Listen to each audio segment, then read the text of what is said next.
Hallelujah, praise the lord. প্ৰভু যীশুৰ মধুৰ নামত আপোনালোক সকলোকে স্বাগতম জনালোঁ। আশা কৰোঁ আপোনালোক সকলোৱে ভালে আছে। প্ৰিয় বিশ্বাসীসকল, ঈশ্বৰে আমাক সুন্দৰ দিন, সুন্দৰ বতৰ দিছে, তাৰ কাৰণে ঈশ্বৰ ধন্যবাদ দিওঁ। আহক আজি দিনটোৰ আৰম্ভণিতে আমি ঈশ্বৰৰ বাক্য চাওঁ। আজি বাক্য আমি লৈছোঁ জাকবৰ 5 অধ্যায় 16 পদ। ইয়াত সুন্দৰ ঈশ্বৰৰ বাক্যই আমাৰ কাৰণে কৈছে,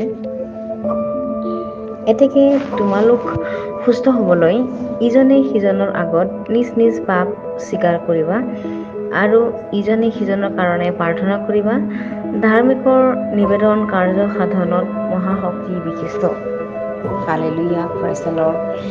ঈশ্বৰৰ এই সুন্দৰ বাক্যৰ কাৰণে ঈশ্বৰৰ ধন্যবাদ দিওঁ। ইয়াতে জাকবত আমাৰ কাৰণে এইটোৰ কাৰণে কৈছে যে আমি সহিষ্ণুতা আৰু প্ৰাৰ্থনাৰে সম্বন্ধে আশ্বাস, আমি যদি ইজনে সিজনক প্ৰাৰ্থনাৰে আশ্বাস দিব পাৰোঁ, তাৰ কাৰণে ইয়াতে যদি আমাৰ কাৰোবাৰ বেমাৰ আজাৰো হয়, যদি ক'ব নোৱাৰা অপৰাধ থাকে, তেনেহ'লে আমি ইজনে সিজনৰ আগত নিজৰ নিজৰ পাপবিলাক আমি স্বীকাৰ কৰিব লাগে। কিয়নো কিছুমান আত্মিক ব্যক্তি থাকে, তেওঁ আপোনাৰ কাৰণে প্ৰাৰ্থনা কৰিব, সেই ৰোগীজনৰ কাৰণে প্ৰাৰ্থনা কৰিব, আৰু ঈশ্বৰে কৈছে যে ইয়াতে ধাৰ্মিকবিলাকৰ প্ৰাৰ্থনা কাৰ্য সাধনৰ মহাবিশিষ্ট বুলি কৈছে। ধাৰ্মিকবিলাকৰ প্ৰাৰ্থনাবিলাক মহা শক্তি বিশিষ্ট। আমাৰ প্ৰাৰ্থনাবিলাক যিবিলাকে ঈশ্বৰৰ লগত থাকে, দিনে ৰাতিয়ে আৰাধনা স্তোত্ৰত লাগি থাকে, সেইবিলাক সকলো ব্যক্তিয়ে সদায় যদি প্ৰাৰ্থনা কৰে বেমাৰীৰ কাৰণে, সুস্থ হ'বৰ কাৰণে, তেনেহ'লে ঈশ্বৰে সেই আশীৰ্বাদ থকা ব্যক্তিজনৰ প্ৰাৰ্থনাবোৰ শুনিব আৰু আৰোগ্য কৰিব। আমেন।